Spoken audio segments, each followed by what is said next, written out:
નમસ્કાર વિદ્યાર્થી મિત્રો, સમૂહ 16 માં આપણે જોઈએ ભૌતિક ગુણધર્મો 7.10.7. તો સમૂહ 16 ના તત્વોની માહિતી આપણી પાસે છે જ. ઓક્સિજન, સલ્ફર, સેલેનિયમ, ટેલુરિયમ અને પોલોનિયમ. બરાબર. એમાં કેટલાક ગુણધર્મો છે એ આપણે આગળ જોઈ ગયા. બાકીના ગુણધર્મ છે એ જોતા જઈએ તો ઓક્સિજન ને સલ્ફર છે એ અધાતુ તરીકે વર્તે છે. સેલેનિયમ, ટેલુરિયમ છે એ અર્ધધાતુ અને પોલોનિયમ છે એ ધાતુ છે જે રેડિયો સક્રિય છે, જેનો અર્ધાયુષ્ય 13.8 દિવસ જેટલો ટૂંકો છે. બરાબર. આપણે ખ્યાલ જ છે કે સમૂહમાં ઉપરથી નીચે તરફ જાય એમ ધાતુ ગુણ વધે છે અને અધાતુ ગુણ ઘટે છે. તો આ એક એનો ગુણધર્મ છે કે કોણ અધાતુ ગુણધર્મ ધરાવે છે, કોણ ધાતુ ગુણધર્મ ધરાવે છે. બરાબર. ત્યાર પછી જોઈએ તો બધા જ તત્વો છે એ અપર રૂપો દર્શાવે છે. બરાબર. અપર રૂપમાં ઓક્સિજન છે તો એની વાત કરીએ તો O3 ઓઝોન, બરાબર, O2 તો ઓક્સિજનના અપર રૂપો થશે. એવી જ રીતે ઓક્સિજન છે એ દ્વિપરમાણવીય અણુ તરીકે અસ્તિત્વ ધરાવે છે O2 તરીકે, અને સલ્ફર છે એ બહુપરમાણવીય અણુ તરીકે અસ્તિત્વ ધરાવે છે, દાખલા તરીકે એસાઇટ. તો સામાન્ય રીતે આપણે વાત કરીએ તો ગલનબિંદુ અને ઉત્કલન બિંદુ છે એમાં ઓક્સિજન અને સલ્ફરના ગલનબિંદુ અને ઉત્કલન બિંદુમાં મોટો તફાવત છે. હવે તફાવતનું કારણ છે એ એક દ્વિપરમાણવીય છે અને એક બહુપરમાણવીય છે. બરાબર. એના કારણે એમાં તફાવત છે એ વધારે જોવા મળે છે. સામાન્ય રીતે આપણે આ જ સમૂહની વાત કરીએ તો આ સમૂહના તત્વો છે એમાં ઉપરથી નીચે તરફ જતા ગલનબિંદુ અને ઉત્કલન બિંદુ ક્રમશઃ વધે છે. બરાબર. એટલે ઓક્સિજન કરતાં સલ્ફરનું ગલનબિંદુ અને ઉત્કલન બિંદુ વધારે હશે, પણ આપણે એમ કહી શકીએ કે ઓક્સિજન કરતાં સલ્ફરના ગલનબિંદુ અને ઉત્કલન બિંદુમાં વધારો જોવા મળે છે. બરાબર. એનું કારણ શું? તો કે ઓક્સિજન છે એ દ્વિપરમાણવીય અણુ તરીકે વર્તે, જ્યારે સલ્ફર છે એ બહુપરમાણવીય તરીકે વર્તે છે. એના કારણે એના ગલનબિંદુ ઉત્કલન બિંદુ ઊંચા જોવા મળે છે. બરાબર. તો આટલી વાત છે એ ભૌતિક ગુણધર્મોમાં હતી. હવે રાસાયણિક ગુણધર્મની વાત કરીએ તો રાસાયણિક ગુણધર્મમાં સૌપ્રથમ ઓક્સિજન. તો ઓક્સિજન છે એ આપણે સામાન્ય રીતે જોઈએ જ છીએ કે -2 ઓક્સિડેશન અવસ્થા દર્શાવે છે. બરાબર. અમુક તત્વો છે અપવાદ, OF2 છે તો એમાં ઓક્સિજનનો ઓક્સિડેશન આંક છે એ +2 છે. એ આપણે આગળ પણ જોયું હતું. એટલે OF2 સિવાયના સંયોજનો હશે તો એ -2 ઓક્સિડેશન આંક દર્શાવશે. એટલે મોટાભાગના ઓક્સિજનના સંયોજનો છે એ -2 ઓક્સિડેશન આંક દર્શાવતા હોય છે. બરાબર. જેમાં -2 ઓક્સિડેશન અવસ્થાની વાત કરીએ તો સમૂહમાં તમે ઉપરથી નીચે તરફ જાશો તો -2 ઓક્સિડેશન અવસ્થાની સ્થાયીતા ઘટતી જશે. સૌથી ઉપરનું તત્વ ઓક્સિજન છે એ -2 ઓક્સિડેશન અવસ્થા દર્શાવે છે. નીચે જશો તો નીચે પોલોનિયમ છે તો પોલોનિયમ છે એ ક્યારેક જ -2 ઓક્સિડેશન અવસ્થા દર્શાવે છે. એનો મતલબ એમ કે ઉપરથી નીચે તરફ જતાં -2ની સ્થાયીતા ક્રમશઃ ઘટે છે. એ તો સીધું કારણ છે કે જેમ જેમ કદ વધતા જાય એમ -2ની સ્થાયીતા છે એ ક્રમશઃ ઘટતી જશે. બરાબર. આ -2ની વાત થઈ. એથી આગળ વાત કરીએ તો ઓક્સિજન સિવાયના તત્વો છે સલ્ફર, સેલેનિયમ અને ટેલુરિયમ. એ મોટાભાગે +2, +4 અને +6 ત્રણેય ઓક્સિડેશન અવસ્થા દર્શાવે છે, જેમાંથી +4 અને +6 છે એ વધારે પ્રમાણમાં જોવા મળે છે. બરાબર. તો બંનેની પહેલાં વાત કરી લઈએ. પહેલાં જોઈએ +6. તો +6ની સ્થાયીતા છે એ પણ ઉપરથી નીચે તરફ જતાં ક્રમશઃ ઘટે છે. હંમેશા યાદ રાખવાનું કે એને જેટલા ઇલેક્ટ્રોન જોતા હોય અષ્ટક પૂર્ણ કરવામાં, 2 જોઈ છે એટલે -2, જેટલા છે એ બધાય ગુમાવી દઈએ તો +6. એની સ્થાયીતા નીચે તરફ જતાં હંમેશા ઘટતી જ હોય.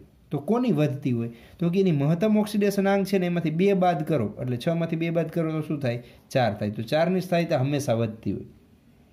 સમજાણી વાત? હવે 4ની સ્થાયીતા શું કામ વધે? તો કે એ આપણે આગળ શીખી ગયા નિષ્ક્રિય યુગ્મ અસરને કારણે. સામાન્ય રીતે શું થશે? બાહ્યતમ કક્ષામાં જે Sના ઇલેક્ટ્રોન છે એ નિષ્ક્રિય યુગ્મ અસરને કારણે નીચે જતા કેન્દ્ર સાથે વધારે આકર્ષાયેલા રહે છે. એના કારણે છૂટા પડતા નથી ને છૂટા ન પડવાને કારણે એ +4 ઓક્સિડેશન અવસ્થા છે એ વધુ દર્શાવે છે. એટલે +4ની સ્થાયીતા છે એ નીચે તરફ વધે છે. સમજાઈ ગયું? તો -2ની અને +6ની સ્થાયીતા ઘટશે જ્યારે +4ની વધશે. એમાં સલ્ફર, સેલેનિયમ ને ટેલુરિયમ છે ઓક્સિજન સાથે +4 ઓક્સિડેશન અવસ્થા દર્શાવશે જ્યારે એની સાથે જોડાશે ત્યારે. જ્યારે ફ્લોરિન સાથે એટલે હેલોજન સાથે જોડાશે ત્યારે +6 ઓક્સિડેશન અવસ્થા દર્શાવી શકે છે. બરાબર. તો આ ઓક્સિડેશન અવસ્થાની વાત થઈ રાસાયણિક ગુણધર્મમાં. ત્યાર પછીનો મુદ્દો છે ઓક્સિજનના અનિયમિત ગુણધર્મ અથવા અનિયમિત વર્તણૂક. હવે ઓક્સિજન છે એના ગુણધર્મ છે એ જ સમૂહના અન્ય તત્વો કરતાં જુદા છે. જો ઉપર ઓક્સિજન છે, નીચે એના જેવા જ તત્વો છે, ગુણધર્મ સરખા જ હોવા જોઈએ, પણ એ સિવાયના તત્વો કરતાં ઓક્સિજનના ગુણધર્મ થોડાક જુદા છે. એ જુદા હોવાનું કારણ શું? તો એ કારણ જોઈએ તો કે ઓક્સિજનનું કદ નાનું છે. બરાબર. વિદ્યુત ઋણતા છે એ જ સમૂહના તત્વો કરતાં વધારે ઊંચી છે. એટલા માટે જો ઓક્સિજન હાઇડ્રોજન સાથે જોડાય ત્યારે એ હાઇડ્રોજન બંધ બનાવે છે. જ્યારે સલ્ફર છે એ હાઇડ્રોજન સાથે જોડાઈને H2S બનાવશે તો એમાં હાઇડ્રોજન બંધ હોતો નથી. એના કારણે એના ગુણધર્મમાં ખાસ ફેરફાર જોવા મળે છે. એટલે આપણે કહી શકીએ કે ઓક્સિજનનું હાઇડ્રાઇડ છે H2O એ હાઇડ્રોજન બંધને કારણે ઊંચા ઉત્કલન બિંદુ ગલનબિંદુ ધરાવશે. જ્યારે H2S છે એમાં હાઇડ્રોજન બંધ નથી તો એનું ઉત્કલન બિંદુ છે એ નીચું હશે. ઓકે. બીજી એક અગત્યની બાબત છે કે ઓક્સિજનમાં ડી કક્ષક ગેરહાજર છે. જો આગળ આપણે આવી વાત નાઇટ્રોજન માટે કરી હતી. બરાબર. તો નાઇટ્રોજન જે આવર્તમાં આવે છે એ જ આવર્તમાં ઓક્સિજન આવે છે. કયા આવર્તમાં આવશે? બીજા આવર્તમાં આવે. બીજા આવર્તમાં તો ડી કક્ષક હોય નહીં. એટલે ડી કક્ષક નથી એટલે એ વધારેમાં વધારે સહસંયોજકતા 4 જ બનાવી શકે, મેક્સિમમ 4 બનાવી શકે. પણ વ્યવહારમાં તો 2 જ જોવા મળે. 2 થી વધુ તો ક્યારેક જ જોવા મળે. સમજાણું? એટલે ઓક્સિજન છે એની મહત્તમ સહસંયોજક બંધ બનાવવાની વૃત્તિ 4 અથવા 4ની છે, પણ વ્યવહારમાં એ 4 જોવા મળતી નથી. મોટા ભાગે 2 જોવા મળશે. બરાબર. જ્યારે અન્ય તત્વો છે એની અંદર જો ડી કક્ષક ઉપલબ્ધ હશે, ત્રીજા આવર્તથી ડી કક્ષક ચાલુ થાય છે. ચાલુ થાય એટલે એનો મતલબ શું? ભરેલી ન હોય તો કાંઈ નહીં, 3D કક્ષક તો હશે જ. એટલે 3D કક્ષક હોવાને કારણે બીજાના ઇલેક્ટ્રોન આ 3D કક્ષકમાં સમાઈ જાય એટલે એ 4 થી વધારે સહસંયોજક બંધ બનાવી શકે છે. જ્યારે ઓક્સિજન છે એ 4 થી વધારે સહસંયોજકતા ધરાવી શકતું નથી. જ્યારે ઓક્સિજન સિવાયના તત્વો છે એ 4 થી વધારે સહસંયોજકતા દર્શાવી શકે છે. શું કામ? તો કે એની પાસે 3D કક્ષક ઉપલબ્ધ છે. બરાબર. ત્યાર પછી જોઈએ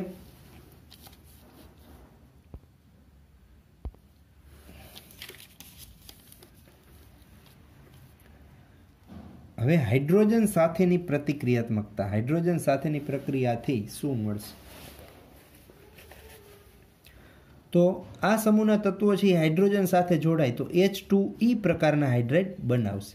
દાખલા તરીકે ઓક્સિજન જોડાય તો H2O, H2S, H2SC, H2TE અને H2PO. બરાબર. સમજાઈ ગયું?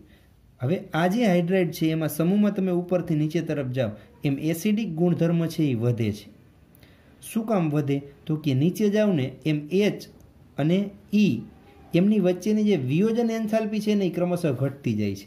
એટલે જેમ વિયોજન એન્થાલ્પી ઓછી એમ સરળતાથી બંધ તૂટી જાય. સરળતાથી બંધ તૂટી જાય તો H+ સરળતાથી મુક્ત થાય. H+ સરળતાથી મુક્ત થાય એટલે એસિડિક લક્ષણ છે એ નીચે જતાં વધે છે. બીજા નંબરમાં આપણે એમ કહી શકીએ કે વિયોજન એન્થાલ્પી ઘટે છે કે બંધ સરળતાથી તૂટી જાય છે એટલે એની ઉષ્મીય સ્થાયિતા છે એ કેવી કહેવાય? ઓછી કહેવાય. એટલે સ્થાયિતા ઘટે. બરાબર. એટલે આપણે એક જ લીટીમાં કહી શકીએ કે વિયોજન એન્થાલ્પી ઉપરથી નીચે તરફ ઘટવાને કારણે એસિડિક લક્ષણ વધે છે અને સ્થાયિતા ઘટે છે. થઈ ગયા 3 ગુણધર્મ. એ સિવાય હાઇડ્રોજન સિવાયના તત્વોની આપણે વાત કરીએ તો બધા છે એ રિડક્શન કરતા છે. 3 આ તો રેડિયો સક્રિય છે, એની વાત જ નથી કરવાની. તો સલ્ફરથી ટેલુરિયમ તરફ જતા રિડક્શન કરતા ગુણધર્મ ક્રમશઃ વધતો જાય છે. બરાબર. રિડક્શન કરતા છે જેમાં H2S થી H2TE તરફ જતા રિડક્શન કરતા ગુણધર્મ ક્રમશઃ વધે છે. સમજાઈ ગયું? પછી જોઈએ ઓક્સિજન સાથેની પ્રતિક્રિયાત્મકતા. ઓક્સિજન સાથે જોડાય તો કેવા સંયોજનો બને? તો કે EO2 અને EO3 બંને પ્રકારના ઓક્સાઇડ આ સમૂહના તત્વો બનાવી શકે છે. દાખલા તરીકે ઓક્સિજન છે એ O2 સાથે જોડાય તો O3, SO2, SiO2, TiO2 વગેરે બને છે. જેમાં ઓઝોન અને SO2 છે એ વાયુ છે, જ્યારે SiO2 છે એ ઘન તરીકે વર્તે છે. હવે રિડક્શન કરતાની ગુણધર્મ, જો હાઇડ્રોજન સાથે જે રિડક્શન કરતાનો ગુણધર્મ હતો એ આમાં એના કરતાં ઉલટો છે કે રિડક્શન કરતા ગુણધર્મ છે સમૂહમાં ઉપરથી નીચે તરફ જતા ઘટે છે. એટલા માટે આપણે એમ કહી શકીએ કે SO2 છે એ રિડક્શન કરતા છે, નીચે જાવ એમ રિડક્શન કરતા ગુણધર્મ ઘટે, તો TiO2 છે એ ઓક્સિડેશન કરતા તરીકેનો ગુણધર્મ દર્શાવે છે. બરાબર.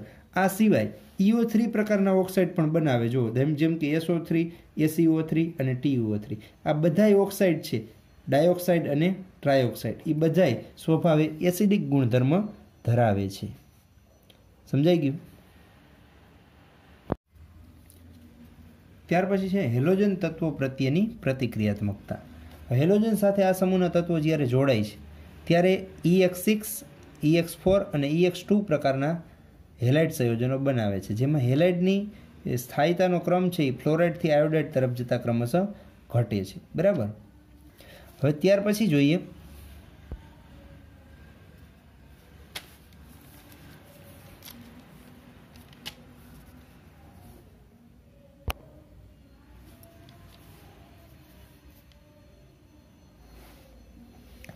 હેક્ઝાએલાઇડ. બરાબર. તો હેક્ઝાએલાઇડમાં માત્ર હેક્ઝા ફ્લોરાઇડ સંયોજનો છે એ જ સ્થાયી છે. બધા હેક્ઝા ફ્લોરાઇડ સંયોજનો છે એ વાયુ સ્વરૂપે હોય છે અને એ અષ્ટફલકીય બંધારણ ધરાવે છે. બરાબર. જેમાં SF6 છે એ વિશિષ્ટ રીતે સ્થાયી હોય છે. હવે ટેટ્રા ફ્લોરાઇડની વાત કરીએ તો ટેટ્રા ફ્લોરાઇડમાં SF4, SCF4, TF4 જેમાં વાયુ પ્રવાહી અને ઘન હોય છે. બરાબર. આ બધા ટેટ્રા ફ્લોરાઇડ છે એમાં સંકરણ છે એ sp3d થશે. sp3d થાય એટલે આગળ શીખી ગયા એ ત્રિકોણીય દ્વિપિરામિડલ બંધારણ ધરાવે, એટલે એનો આકાર છે એ ચીંચવો કહેવાય. એક ઉદાહરણ જો અહીંયા દોરીને આપેલું છે SF4નું. બરાબર. આવું આપણે સેમેસ્ટર 2માં અથવા તો ધોરણ 11માં શીખી ગયા કે જેમાં એક અબંધકારક યુગ્મ છે એ જે ત્રિકોણ બને છે એમાં રહેલું હોય છે. સમજાણી વાત? એટલે આપણે જ્યારે આકાર ગણીએ છીએ ત્યારે અબંધકારકને ગણતા નથી, એટલે એનો આકાર કેવો થશે? આ પ્રકારે થશે. આ પ્રકારે છે આકાર, એને હું આમ ગોઠવી દઉં તો આ ચીંચવા જેવો આકાર થઈ ગયો. આપણે આગળ વાત કરી હતી જેને આપણે ઊંચક નીચક કહીએ છીએ. બરાબર. ચીંચવો. રેડી. ત્યાર પછી ઓક્સિજન સિવાય સાથે ડાયક્લોરાઇડ અને ડાયબ્રોમાઇડ સંયોજનો બનાવે છે. હવે ડાયક્લોરાઇડ ને બ્રોમાઇડ બનાવે તો એમાં sp3 સંકરણ હોય, ને sp3 સંકરણ હોય એટલે આકાર કેવો હોય? સમચતુષ્ફલકીય આકાર ધરાવશે. બરાબર. જેમાં કેટલાક મોનોએલાઇડ સંયોજનો જાણીતા છે જે દ્વિઅણુ સ્વરૂપે છે. S2, F2, S2Cl2, S2Br2, Ac2Cl2 અને Ac2Br2. આ બધા છે એ વિસ્મીકરણ પ્રક્રિયા આપે છે. દાખલા તરીકે Ac2Cl2 છે તો AcCl4 અને Ac માં રૂપાંતરિત થાય છે. આનો ઓક્સિડેશન અંક ગણશું તો Ac નો +1 થશે, આની અંદર +4 અને આને 0, એટલે આનું ઓક્સિડેશન થશે અને એનું રિડક્શન થશે. સમજાઈ ગયું? હવે ત્યાર પછી આપણે સંયોજન જોવાનું છે. એમાં ઓક્સિજન જોવાનું, ડાયઓક્સિજન એટલે O2. તો O2ની આપણે બનાવટ જોશું, ગુણધર્મ જોશું અને એના ઉપયોગોની ચર્ચા કરશું. બરાબર.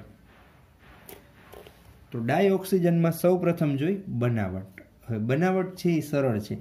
ક્લોરેટ, નાઇટ્રેટ, પરમેંગેનેટ આ બધા સંયોજનો છે એને તમે માત્ર ગરમ કરો, બરાબર, તો એમાંથી ઓક્સિજન વાયુ છે એ બને છે. દાખલા તરીકે અહીંયા ક્લોરેટનું ઉદાહરણ આપ્યું છે કે પોટેશિયમ ક્લોરેટ છે KClO3, એને ગરમ કરશો એટલે KCl ને O2 બનશે.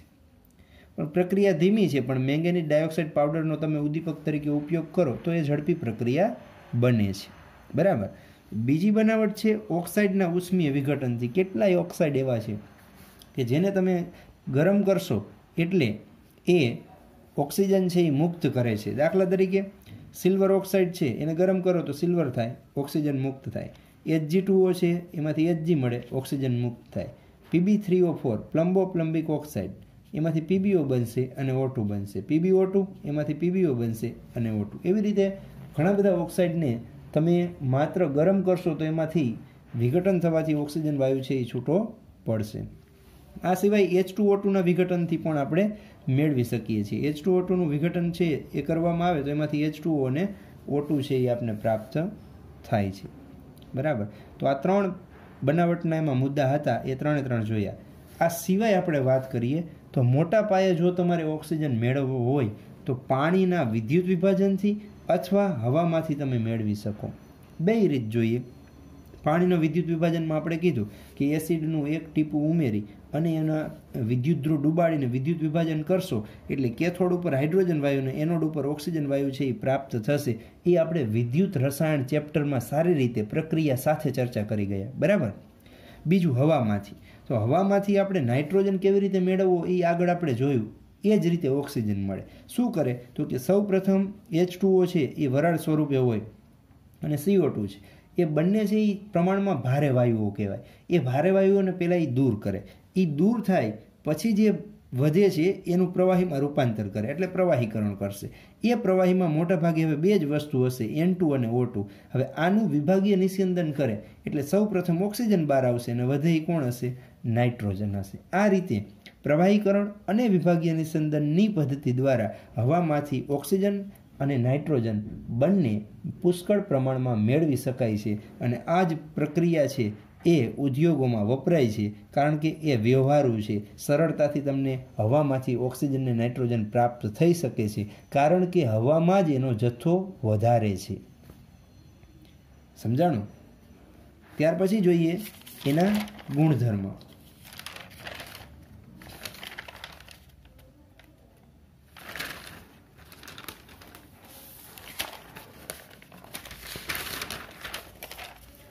ચાલો હવે છે ઓક્સિજનના ગુણધર્મો.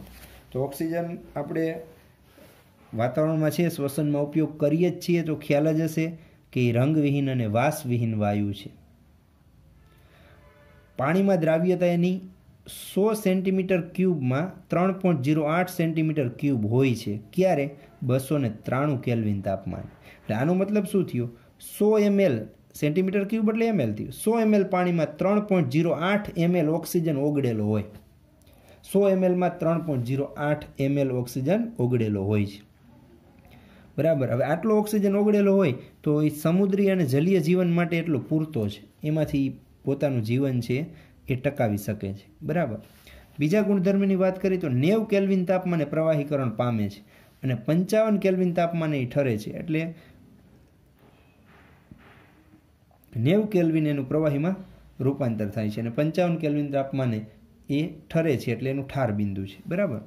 3 સમસ્થાનિકો છે, O16, 17 અને 18. O2 છે એમાં જો આપણે ઇલેક્ટ્રોન ગણી તો 2 કી સંખ્યા થાય, છતાં એ વિશિષ્ટ રીતે અનુચુંબકીય છે. પણ એ તો આપણે અભ્યાસ આગળ કરી ગયા ધોરણ 11માં. બરાબર. કેટલીક ધાતુઓ દાખલા તરીકે ગોલ્ડ, પ્લેટિનમ, નિષ્ક્રિય વાયુઓ એની સાથે ઓક્સિજન પ્રક્રિયા નથી કરતો, પણ એ સિવાયની લગભગ બધી ધાતુ અને અધાતુ સાથે પ્રક્રિયા કરે છે. હવે પ્રક્રિયા કરે છે એટલું જ નહીં, પ્રક્રિયા દરમિયાન ઉષ્મા ઉત્પન્ન થાય છે એટલે પ્રબળ ઉષ્મા છેપક છે અને ઉષ્મા ઉત્પન્ન થાય એટલે એ પ્રક્રિયા ટકાવી રાખવામાં મદદરૂપ થાય છે. બરાબર. એટલે ઓક્સિજન સાથેની પ્રક્રિયા મોટાભાગે ઉષ્મા છેપક હોવાને કારણે ઉર્જા ઉત્પન્ન થાય તો એ જ ઉર્જા છે એ પ્રક્રિયાને આગળ લઈ જવામાં મદદ કરે છે. પણ પ્રશ્ન એ છે કે ઓક્સિજન છે એ દ્વિબંધની વિયોજન એન્થાલ્પી 393.4 કિલોજૂલ પ્રતિ મોલ છે.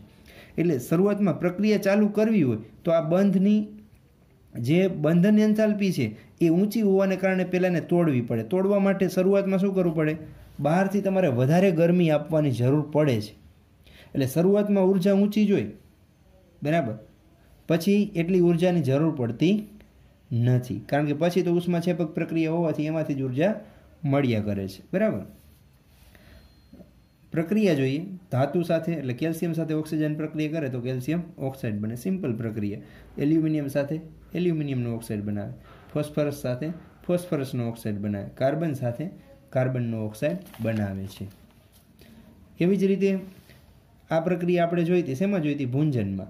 ZNSની ઓક્સિજન સાથે પ્રક્રિયા થાય તો ઝિંક ઓક્સાઇડ બને અને SO2 છૂટો પડે. મિથેનનું દહન થાય તો CO2 અને પાણી મળે.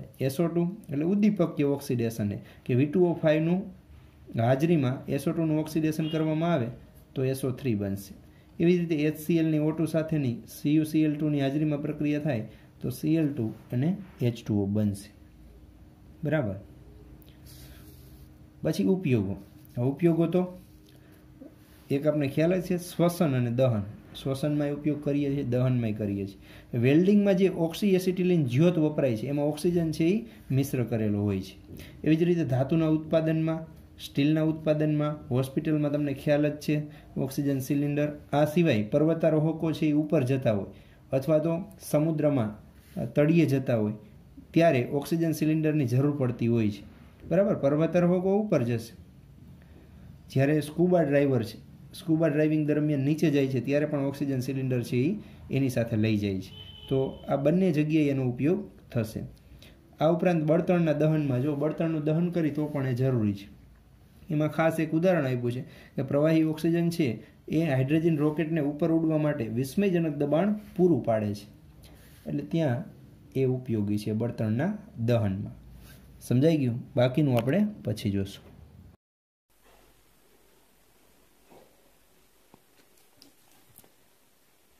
ત્યાર પછી જોઈએ સલ્ફરના ઓક્સો એસિડ.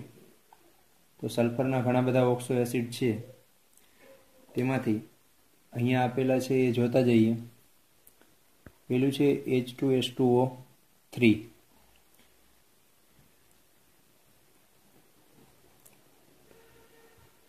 એવી જ રીતે આમાં આગળ વધીએ તો H2S2O4, H2S2O5, H2SXO6, H2S2O7, H2S2O8. એવી જ રીતે H2SO3, H2SO4 અને H2SO5. આ બધા સલ્ફરના ઓક્સો એસિડ છે. કેટલાક અસ્થાયી અને તેને અલગ કરી શકાતા નથી. જલીય દ્રાવણમાં અથવા તો ક્ષાર સ્વરૂપમાં એને ઓળખી શકાય છે. બરાબર, આમાંથી કેટલાકના બંધારણ આપણી ટેક્સ્ટ બુકમાં આપેલા છે, એ બંધારણ આપણે જોતા જઈએ. એમાં પેલું બંધારણ છે સલ્ફ્યુરિક એસિડ. જો સલ્ફ્યુરિક એસિડનું બંધારણ આપણે આગળ સમજી ગયા એટલે પહેલાં ત્યાંથી શરૂઆત કરીએ. એસ સાથે ડબલ બોન્ડથી 2 ઓક્સિજન જોડાયેલા છે, સિંગલ બોન્ડથી 2 બાજુ OH જોડાયેલા છે. આ સમચતુષ્ફલકીય ગોઠવણીમાં એસ છે એ વચ્ચે હશે અને આ ચારેય પરમાણુ છે એ સમચતુષ્ફલકના ખૂણા ઉપર હશે, જેને કહેવાય સલ્ફ્યુરિક એસિડ.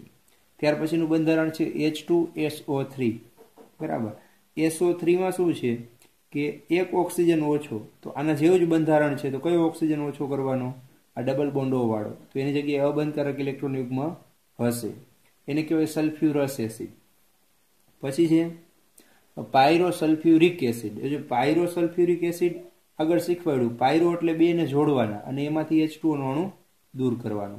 તો 2 સલ્ફ્યુરિક આવો નવો બીજો સલ્ફ્યુરિક બાજુમાં મૂકી અને એમાંથી H2O વચ્ચેથી કાઢી લઈએ તો શું થશે? Double bond O, double bond O, OH, S double bond O, double bond O, OH. આટલું તો બંને બાજુ રહેશે જ. અહીંનો જે OH છે એક અહીંયા OH છે, એમાંથી H2O કાઢી લ્યો એટલે વચ્ચે ઓક્સિજન વધશે એટલે એ થશે H2S2O7, જેને કહેવાય ઓલિયમ અથવા પાયરોસલ્ફ્યુરિક એસિડ.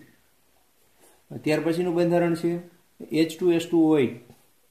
તો O7 કરતાં 8માં એક જ ઓક્સિજન વધારાનો છે, વચ્ચે એક ઓક્સિજન વધારાનો મૂકી દેશું એટલે H2S2O8નું બંધારણ બની જશે, જેને કહેવાય પેરોક્સો ડાયસલ્ફ્યુરિક એસિડ. બરાબર, તો આ સલ્ફરના ઓક્સો એસિડ સંયોજનો હતા જેના આપણે બંધારણ, નામ અને અણુસૂત્ર જોયા. બરાબર, આમાં આપેલા છે એ બધાના બંધારણ છે એ આપણે જોઈ શકીએ, પણ અત્યારે હાલ પૂરતું આપણે એ ધ્યાનમાં નહીં લઈએ. પછી રૂબરૂમાં મળીશું ત્યારે એની ચર્ચા કરીશું. ઓકે, ત્યાર પછીનો મુદ્દો છે કે જે આપણા સિલેબસમાં છે એવો સલ્ફ્યુરિક એસિડના ગુણધર્મો.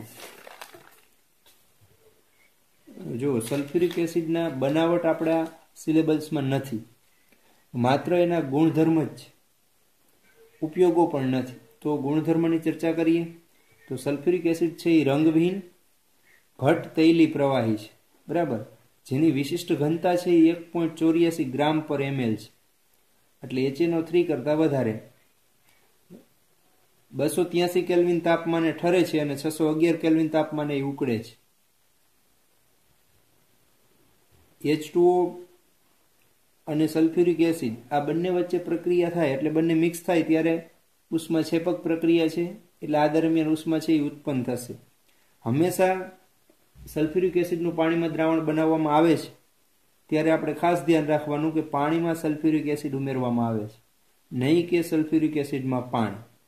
ઓકે, હવે H2SO4 છે એ પ્રક્રિયા કરવા માટે તત્પર હોય છે, ઝડપથી પ્રક્રિયા કરે છે. કેમ એ પ્રક્રિયા કરે છે? તો એનામાં કઈ લાક્ષણિકતા એવી છે કે જેના કારણે ઝડપથી પ્રક્રિયા કરી શકે છે? તો એની લાક્ષણિકતાઓ આપેલી છે.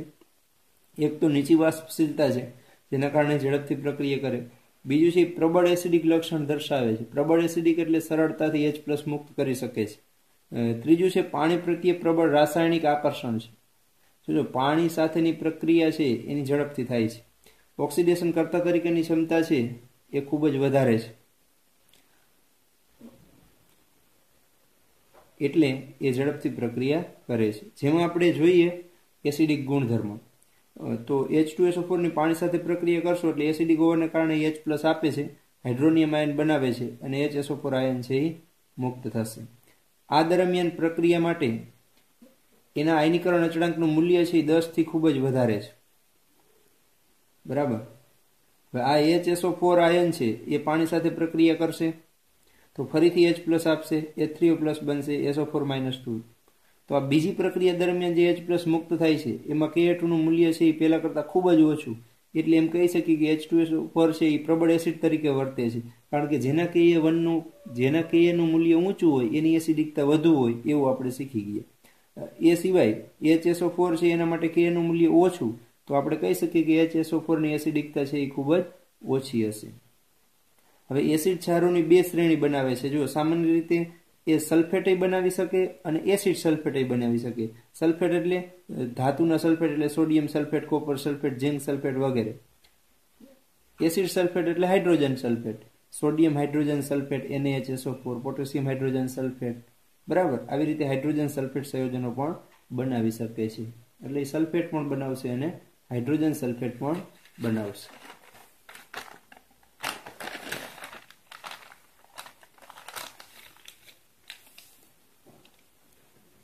આપણે વાત કરી કે એની બાષ્પશીલતા નીચી છે, એના કારણે શું થશે તો કે વધુ બાષ્પશીલ એસિડ સંયોજનોના તેના અનુવર્તી ક્ષારમાંથી બનાવી શકાશે. જો બાષ્પશીલતા નીચી હોવાને કારણે વધુ બાષ્પશીલ એસિડ આપણે બનાવવા હોય, શેમાંથી બનાવશું? એ એસિડના અનુવર્તી સોલ્ટમાંથી. દાખલા તરીકે આપણે HX, માની લ્યો X બરાબર હું Cl લઉં, HCl બનાવવું હોય તો HCl નો અનુવર્તી સોલ્ટ કયો થાય? એમ તરીકે ધાતુ લઈ લ્યો ગમે તે, NaCl માની લ્યો, તો એ HCl નો અનુવર્તી સોલ્ટ થશે NaCl. બરાબર. અહીંયા સામાન્ય સ્વરૂપે MX લખેલું છે. એની તમે H2SO4 સાથે પ્રક્રિયા કરશો એટલે X ની જગ્યાએ H જોડાઈ જશે, M ની જગ્યાએ H જોડાઈ જશે, એટલે HX અને M છે એ SO4 સાથે જોડાય તો M2SO4. એટલે ધાતુનો સલ્ફેટ છૂટો પડશે અને અહીંયા તમે જે અનુવર્તી એસિડનો સોલ્ટ લીધો હશે એ એસિડ અહીંયા બનશે. અહીંયા Cl હશે તો H સાથે જોડાઈને HCl, NO3 હશે તો H સાથે જોડાઈને HNO3, F હશે તો H સાથે જોડાઈને HF. એટલે વધુ બાષ્પશીલ એસિડ સંયોજનો છે એ આપણે H2SO4 ની મદદથી બનાવી શકીએ છીએ. ત્યાર પછી છે પ્રબળ નિર્જલીકરણ કરતા ગુણધર્મ. જો આપણે આગળ વાત કરી કે પાણી સાથે પ્રક્રિયા ઝડપથી કરે છે. શું કામ કરે છે તો કે સરળતાથી પાણીને શોષી લે છે, એટલે એ નિર્જલીકરણ કારક તરીકે વર્તે છે. તો સામાન્ય રીતે કોઈ પણ વાયુને શુષ્ક બનાવવા હોય તો તમે H2SO4 ના દ્રાવણમાંથી વાયુ પસાર કરશો તો પાણી અથવા ભેજ શોષાઈ જશે અને શુષ્ક વાયુ બનશે. એવી જ રીતે કાર્બનિક સંયોજનોમાંથી પણ પાણી દૂર કરે છે. દાખલા તરીકે ખાંડ છે એની H2SO4 સાથે પ્રક્રિયા કરીશું તો આમાંથી પાણીના અણુઓ 11 દૂર થઈ જશે, તો શું વધશે તો કે કાર્બન ખાલી. બરાબર. ગરમ સાંદ્ર H2SO4 છે એ મધ્યમ પ્રબળ ઓક્સિડેશન કરતા છે. ગરમ અને સાંદ્ર H2SO4 છે મધ્યમ પ્રબળ એટલે HNO3 અને H3PO4 વચ્ચેનો ઓક્સિડેશન કરતાનો ગુણધર્મ ધરાવે છે. બરાબર. હવે ઓક્સિડેશન કરતા તરીકેની પ્રક્રિયા આપી તો કઈ કઈ પ્રક્રિયા ઓક્સિડેશન કરતા તરીકેની છે? તો આગળ જેમ HNO3 માં જોઈ એમ જ આમાં છે. કોપરની H2SO4 સાથે પ્રક્રિયા થાય તો શું થાય તો કે કોપરનું ઓક્સિડેશન થાય તો CuSO4. જો ત્યાં કોપર નાઇટ્રેટ બનતો તો અહીં SO4 છે તો સલ્ફેટ બને, એ તો કોમન જ છે. સલ્ફરનું ઓક્સિડેશન થાય તો SO2, કાર્બનનું ઓક્સિડેશન થાય તો CO2. હવે H2SO4 નું રિડક્શન થશે તો દરેકમાં જુઓ H2SO4 નું રિડક્શન થવાથી SO2 એટલે H2SO4 નું રિડક્શન થવાથી દરેકમાં SO2 તો બને જ. તમારે ઓક્સિડેશનથી કઈ નિપજ બને એ યાદ રાખવાની, અને પાણી પણ દરેકમાં બને જ છે. સમજાઈ ગયું? તો આ રીતે આપણે સલ્ફ્યુરિક એસિડના જે ગુણધર્મ સમજ્યા એ બરાબર समझी याद राखी अने व्यवस्थित रीते पेपर में पूछाय तो लखी शकीए।